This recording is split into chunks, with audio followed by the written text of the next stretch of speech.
Hey everyone! Welcome back to our channel. Today I'm going to show you how to use ChatGPT web search. This is a great tool for getting quick answers and exploring information directly using ChatGPT. Let's jump in.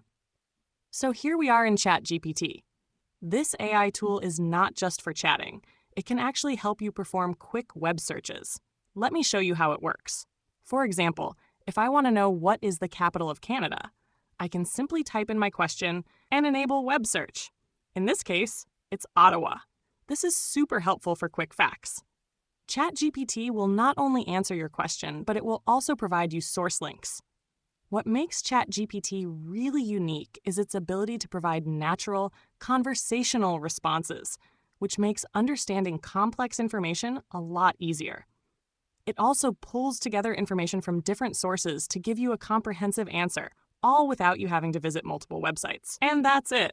ChatGPT is a fantastic tool for quick searches and in-depth answers, all in one place. If you found this video helpful, don't forget to like it, subscribe for more helpful tech tips, and hit the notification bell so you don't miss out on future content.